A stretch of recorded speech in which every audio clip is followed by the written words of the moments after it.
Welcome back to Previously Prohibited. I'm Jenin here with my co-host Melissa Whitty, and we're delighted to be joined by Jackson Lahmeyer, pastor. I'll actually let him give you a little background on himself. Real quick. Ladies, it's good to be on. Yes, thank you so much. Real quick, guys, if you could hit the like button, hit the subscribe button. We've been doing a bunch of lives lately, so that's probably where you've been seeing us. But this is pre-recorded, so it will be up on all the channels like normal. And we're super excited because Jackson is a member of the White House Faith Council. So he's got direct access to the President of the United States. So unfortunately, we're not live, so you guys can't grill him. But don't worry, we will. Yeah. So tell us about yourself, Jackson. Well, I feel outnumbered right now, but I think we'll have a good time. And so thanks for having me on. It's an honor. I look forward to talking about some previously prohibited things. But yeah, I pastor Sheridan Church here in Tulsa, as well as Oklahoma City, and serve on the National Faith Advisory Board. I was the head of the coalition Pastors for Trump during the 2024 election. And, it's an honor to be able to serve the president, and then also with the newly established White House Faith Office. And so it's an exciting time. A lot of things are happening. So much has happened, actually, in the first 6 months. And so I'm ready to talk about whatever you all want to talk about. Let's have some fun. Yeah, definitely. So you have a new book, though, that you wrote.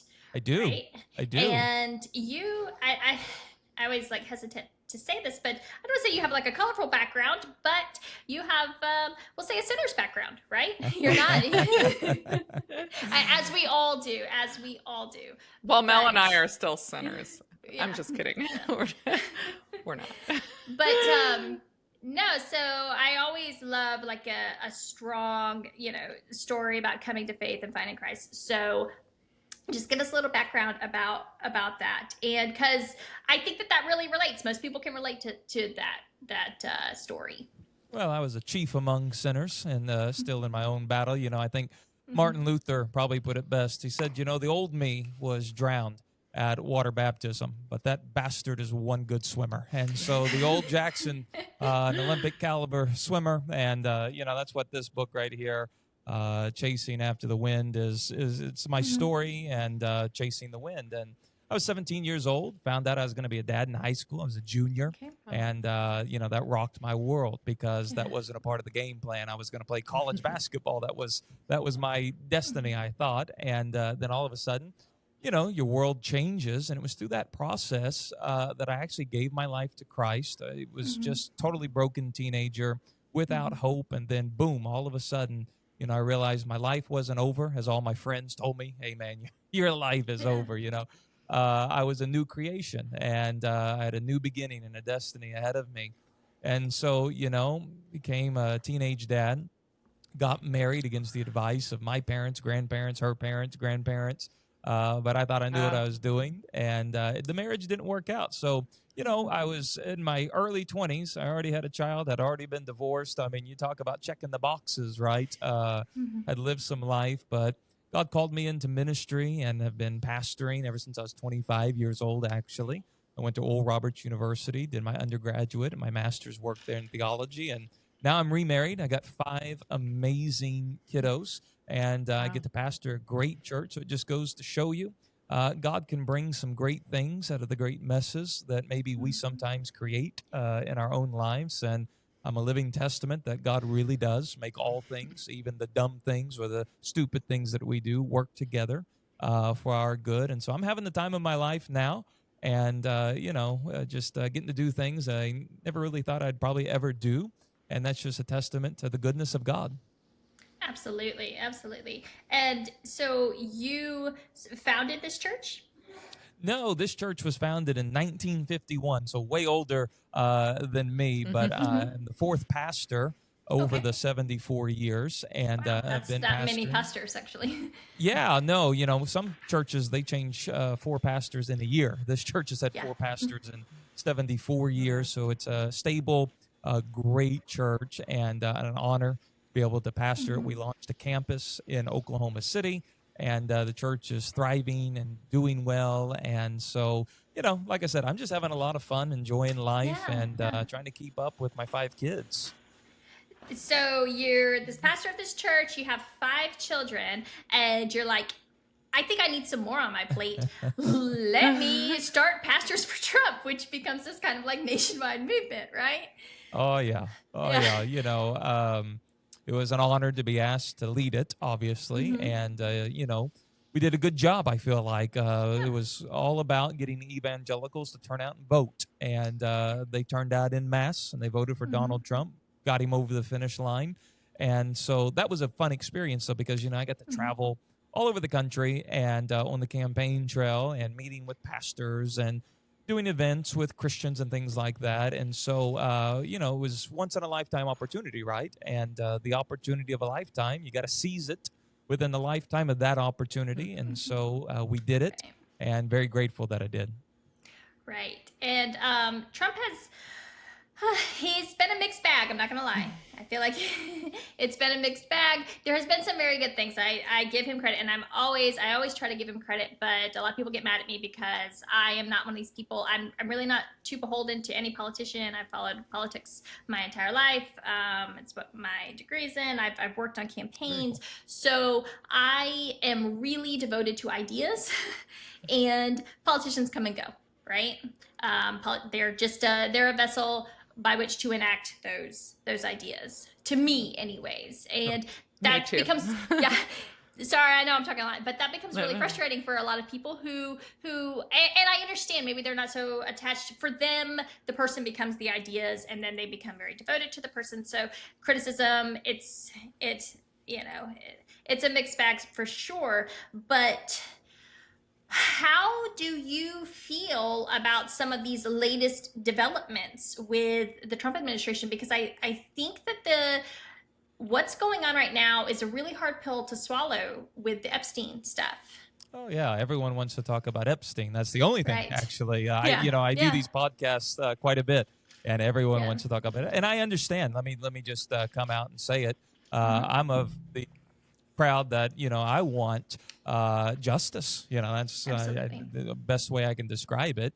And so, yeah, do I want the Epstein files released and all that? Of course I do. Of course I do. Now, obviously, I'm not in that position. I'm not the director of the FBI like Kash Patel. Kash is a good friend of mine. I trust him. I'm not the attorney general. I'm not Pam Bondi.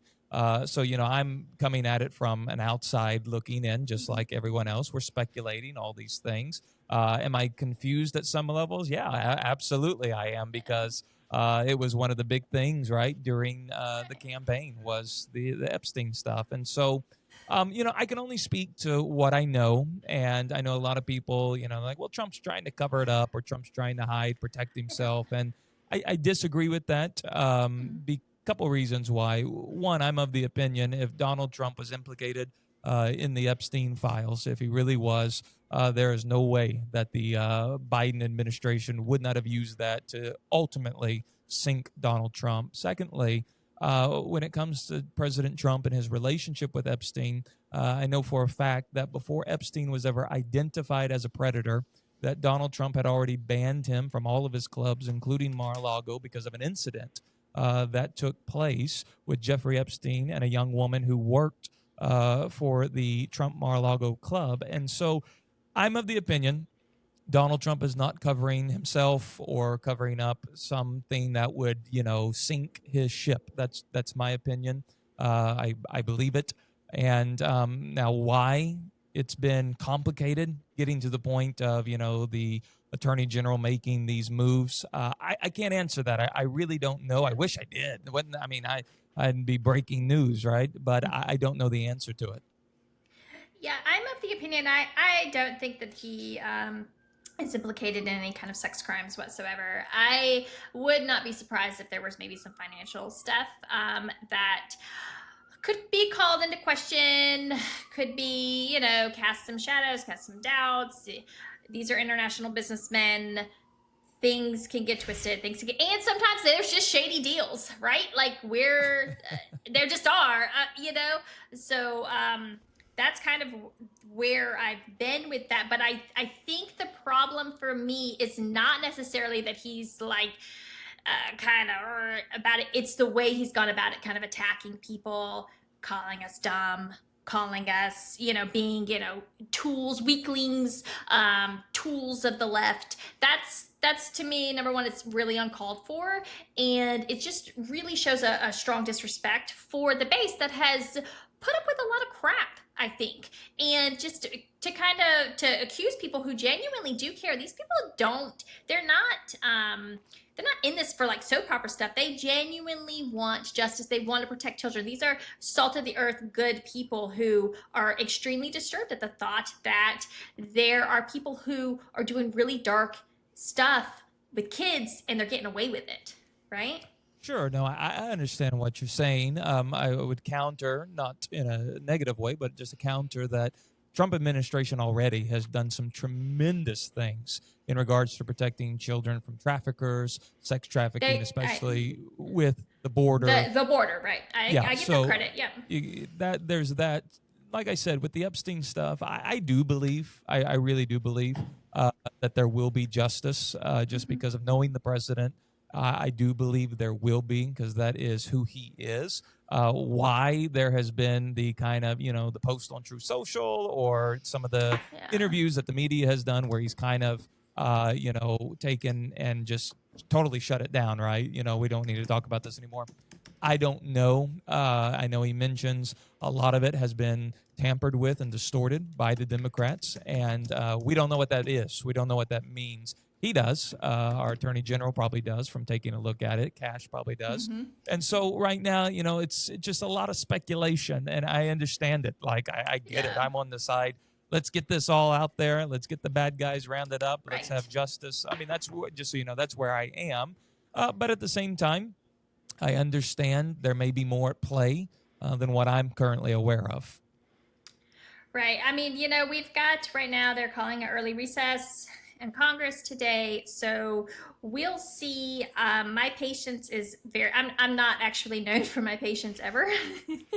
I have never won any kind of patience award and probably never will. So we'll see. But again, I try to call balls and strikes as they come in.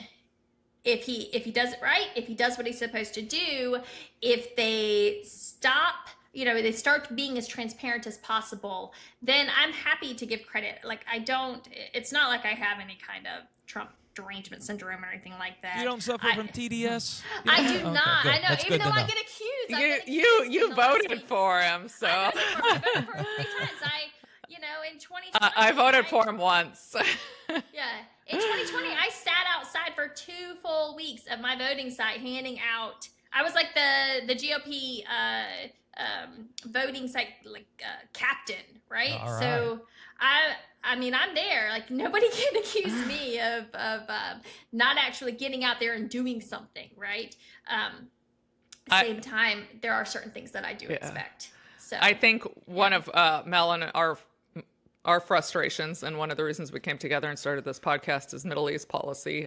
We're both, very interested in seeing the United States stop being involved in, especially in supporting Israel, what it's doing to the Palestinians. I'm actually a Palestinian. My father's Palestinian, so it's a very personal issue for me. Mel learned a lot when she was in college, and since then, we don't approve of the United States continuing to support whatever Israel does. We were very against any intervention in Iran, and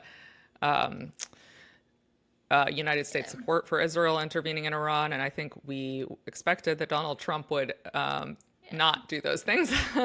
And we were both very disappointed in what has happened since he got a ceasefire. We were both initially very happy in January when he got a ceasefire right before he was inaugurated. So, we were wondering if you could talk about that a little bit. Well, I have a stance, as a pastor and as a Christian, I have a strong support of the Jewish people and the nation of Israel. That's me personally. Doesn't mean it needs to translate politically, but I do see the political advantage of the United States cooperating and working very closely with Israel as an ally in the Middle East. And I think the president has been arguably the greatest president in support of the nation of Israel, and has a great relationship with the prime minister there. And I think everyone's in agreement. You want the war and the killing and the violence and all that to come to an end. The problem I think you run into is I don't believe that Hamas wants the violence or the killing or the war to come to an end. So that's a problem. And then also with Iran, I'm not too sure that the Ayatollah is looking to have peace. That's just my personal opinion. I am no foreign policy expert or anything like that, but that's my take. And so I support the president and the moves that he has made. Obviously, you just wish there was peace in the Middle East, right? I mean, that would be everyone's desire. Unfortunately, there's some bad actors over there that continually stir up the pot and, like to fire missiles and things like that. And then you have to deal with it. Yeah, I think I approach it definitely more from number one, I'm an isolationist for the most part. I'm very against the war in Ukraine, the U.S. backing of the war in Ukraine as well. It's not like I certainly don't single Israel out. But at the same time, there are just if we totally just walk away and we just look at things from like right now, we have laws of proportionality that have been violated over and over and over again. I don't think any of this is in our best interest at all. I would strongly disagree with that assertion. And also, I feel like we're entering a point right now, like when you've got Israel bombing churches, right? You get the Catholic Church that got shelled, 3 people killed. When you've got, there's a problem with there's certainly a faction, or I would say a fraction within American Christianity, where you've got some people saying, Joel Berry, for one, on the Babylon Bee this past weekend, was saying that basically if you're a Christian in Gaza, then you support Hamas. And the left unspoken part was you deserve to die. Obviously, I have a strong problem with that. I don't think that any Christians, and I don't think any of these Muslims either, I do take a strong issue with the concept of collective punishment. I think that the post-World War II consensus was that collective punishment is wrong, and we set up all of the institutions so that we don't do these things anymore. And now what we're seeing is one by one, they're just getting knocked down in servitude and protection of Israel. And there's a lot of conflict. I know personally Christians who are very conflicted with this because, like you, they want to support Israel. They certainly are not anti-Semitic. They love Jewish people and whatnot. But at the same time, they're seeing the images every single day. And this needs to come to an end. And I was hoping President Trump was going to be stronger on this and kind of be more in the middle. And what he has shown is that he's kind of just deferred, out whatever Israel says. So how are Christians... I worry about the damage being done to our reputation in support of this kind of wanton slaughter, because I do believe that when the dust settles, it's going to be more horrific than we ever imagined. Well, I'm also curious why you think that Christians should support Israel. Well, I think scripturally, I don't think there's too much of an option in regards to supporting the nation of Israel. You can start from Genesis all the way through the book of Romans to the book of Revelation. Israel is a special place land-wise. It's also comprised of a special people, the Jewish people, and it's not that I selected them. It's simply God selected them, and as a Christian, I am grafted in. I'm grafted into the promise made to the Jewish people. And so in regards to war, obviously war is horrific. None of us want war whatsoever, and unfortunately, within war, there are civilian casualties, and it's terrible. This isn't civilian casualties, though. This is IDF soldiers shooting children in the head. This is mass starvation program that's done on purpose. Also, the idea that the Israel in the Bible from 2,000 years ago is the same as the Israel being led by Benjamin Netanyahu. That's, frankly, no offense, but that's like ridiculous. Well, no, the Bible is very clear that God would bring the Jews back to the land in the end times, and that would signify that the end is approaching. There has to be a Jewish people in the Jewish land in order for certain prophecies to be fulfilled that have never been fulfilled. And so that's God's prophetic time clock is the Jewish people and the nation of Israel. And so from a pastoral perspective and a scriptural perspective, I can't argue that. It is just simply, it is what it is. But in regards to IDF soldiers, doing the things that you mentioned, I'm personally not aware of that. That doesn't mean it hasn't happened. Unfortunately, we've had our own soldiers that we saw do things in Iraq and Afghanistan that were just terrible, right? And that is It's not the that you same. get to It's not the identify. same. There have been unequivocal reports, 65 medics from different backgrounds, including European and American, who worked in Gaza and said that they saw a pattern of children shot in the head and chest that you would not see unless this was intentional. There are prisoners being raped. That's unequivocal. Again, there's video evidence of that. I'm not really sure how you can reconcile that with Christianity, and I don't think that Jesus Christ believed in any of those things. Well, of course, Yeah, we would and- never want children to be shot in the head or shot in the chest or people to be raped. No one's condoning that or justifying that. Like I said, I personally have not seen that, so I'm not going to say it has or it hasn't happened. I don't know. If it has happened, it's terrible, and those who have done it should be dealt with for sure. I would argue the vast majority of the IDF soldiers are probably not doing that because those are inhumane things. That's Hamas type activity that we saw on, say, October the 7th or going back. I mean, this has not been a one-time issue with Hamas, and so unfortunately, the answer is you have to eradicate Hamas. And in the process of doing that, others are going to be caught up, and it's terrible. There's no justification. There's no one's taking gladness in that, but Hamas has to be eradicated, and eventually they will be. So I definitely take a lot of issue with kind of the invocation of American soldiers doing these things. I'm from a military family. I've been around the military my entire life. American soldiers didn't do these kinds of things without swift, immediate punishment. We have very clear rules of engagement. We have rules on proportionality. Those have just been kind of thrown out the window. And the idea that American soldiers engaged in kind of this wanton targeting of children, we've had doctors for over a year now testifying. We are seeing children with bullets in their head. We have the MRI pictures to prove it. We have the X-ray pictures to prove these things. And everyone tries to say like, oh, American soldiers did that. No, they didn't. They just didn't. And I really don't appreciate people kind of throwing Americans under the bus in defense of Israel, because it's not the same. We have American soldiers sitting in Fort Leavenworth, Kansas right now in prison for crimes even less than what Israeli soldiers are accused of doing. So I certainly take issue with that. But I take issue also with any comparison, because the Palestinians have been in Gaza and the West Bank have been living under a brutal occupation for over 60 years. They were initially driven off their land in 1948 in order to create room for the state of Israel. My family was part of that. We lost our land, and people in my family were massacred by the Jewish militia. And then they were kept under a brutal occupation, including my father, growing up without any rights whatsoever. You have, no constitutional protection, no kind of any protection. You can be arrested or killed for any reason whatsoever. No right to travel. Absolutely brutal treatment. And Gaza is mostly comprised of people who are refugees from what was Israel proper, Palestinians who had lived there for centuries.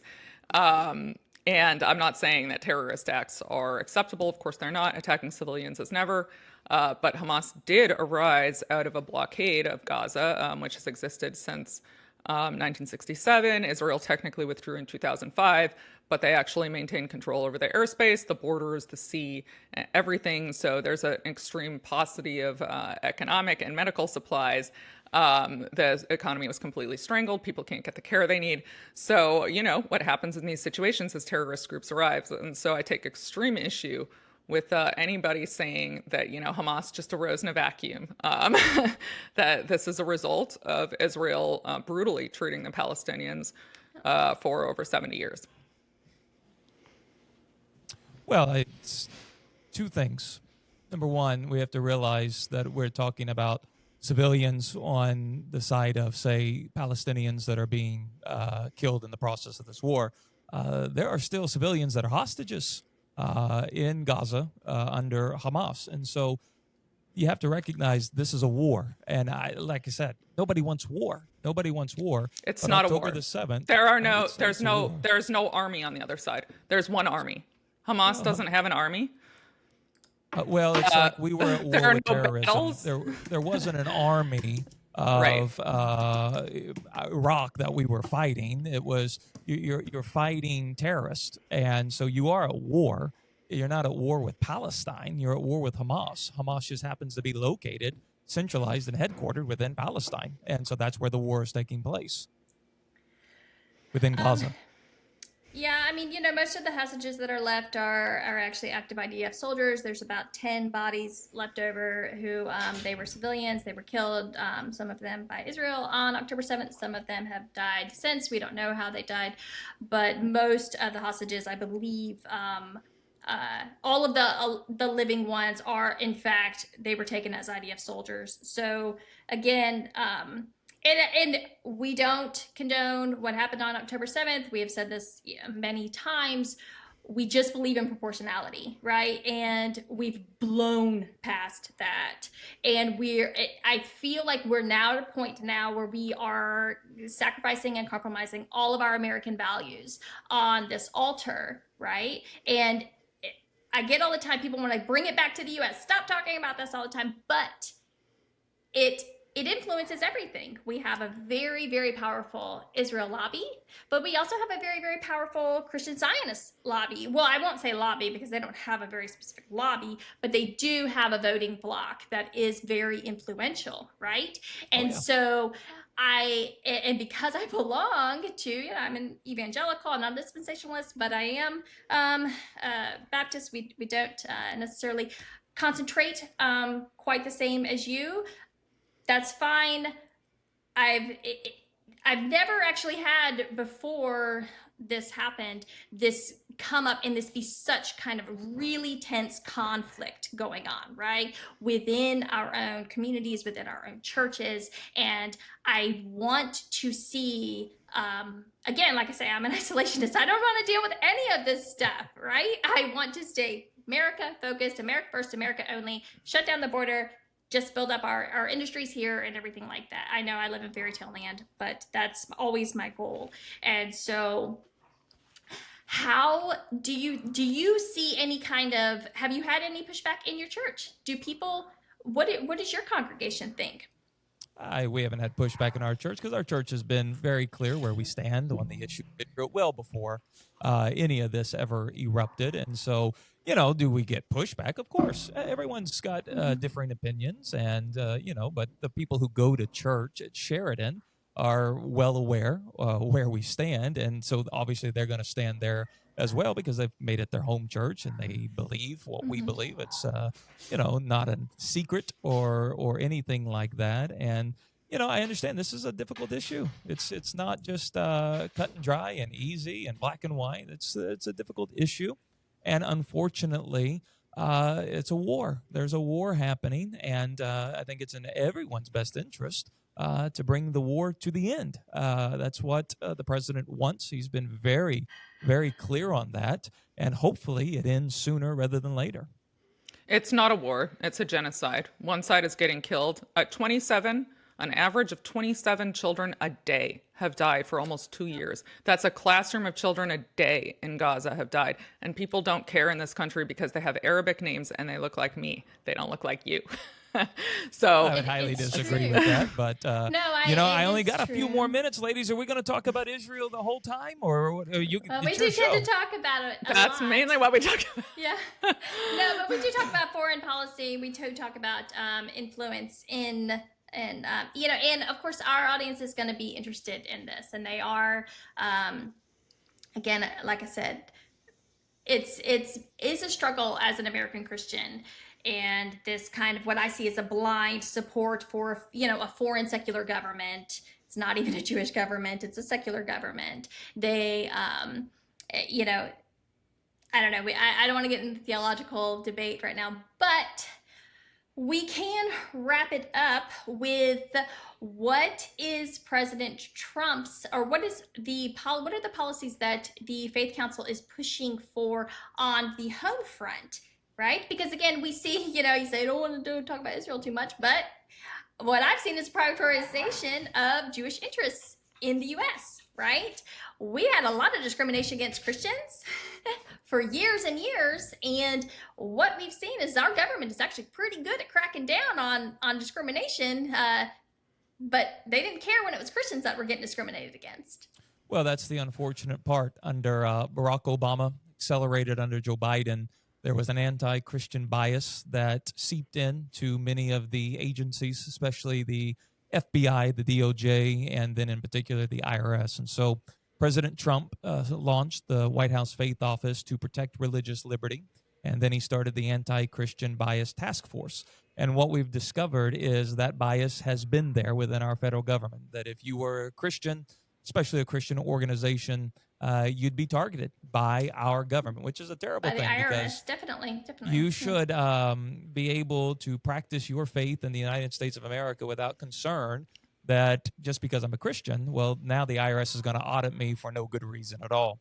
And the president has made this a top priority. And so what we've done is we've gone in and unraveled this and still unraveling this, exposing it, bringing it to the light, and then coming up with solutions to make sure it never happens again. And so it's terrible. So many pastors and so many organizations were upended with lawfare and targeting that nobody else was receiving simply because they were Christians. And so this is a top priority of our president.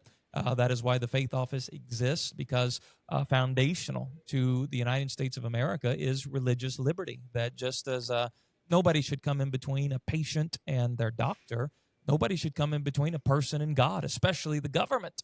And so we're working on it. We've had great results. And, this is why I'm thankful that we have President Trump in office, because this anti-Christian bias has been there. But nobody really wanted to talk about it or even acknowledge it, right? Nobody wanted to even acknowledge that it was there. Well, it's definitely been there, and it's being dealt with as we speak. And so I'm just grateful to be a part of it. Now, are they going to have any arrests? Well, you would hope so. I can't speak to that. I'm not in the Department of Justice, and you would hope so, though, because a lot of people had their lives upended. I would say one thing the president did. Grand Canyon University, which is a Christian university, received the largest fine ever by the IRS, and the president undid it, totally removed the fine. Liberty University had something very similar as well. And so, you want these bad actors, these people who were burrowed in these different agencies to be brought to justice. But, you're digging through things. It's not going to happen within the first 6 months or maybe even the first year, but it is a priority and it is being done. And so, yes, personally, you don't just want to discover the bad things. You want justice for those things as well. Yeah, I think I speak for all Americans when I say that we want to see some arrests made. We saw a lot of arrests made. The Biden FBI was capable. And we want to see arrests made for people other than those who oppose Israel, sure. Which is what it seemed to be very efficient and effective at. So I would like to see more kind of focus on America first and really things that we care about and people who have targeted our people, them being brought to justice as well, right? Sure. So, that's, but, like I said, purpose I of know the Faith we're Office. 6 months in. It's not, it's 6 months, I have expectations. He's done some of them, others not so much, but I think a full year before we really kind of start getting super impatient. I think I'll you give have him to that. just realize, and I think you do, this is a big boat, and you can't just, turn it on a dime. It does take time. The good news is we are turning. We're turning the tide. And, it's the first 6 months. I mean, we just started. And after a year, I think you'll see some tremendous results. We'll see. Hopefully in a year, the wars will be over, both of them. Ukraine, which has just been horrific as well, and Gaza. And we will see. We will invite you back. Yeah, we'll have to continue the discussion. I didn't know we wanted to target that one. We could have had a whole lot more time. We'd have started earlier, but I got a meeting I got to run to, so I wasn't trying to cut you guys short. No, it's good. No, it's we like to have lively debates, and we appreciate you coming on. Thank you for coming on the Lion's Den, right? Taking it on the gunfire. We appreciate it. Thank you, Jackson. Absolutely. Excellent. Thank you. Yep. Bye.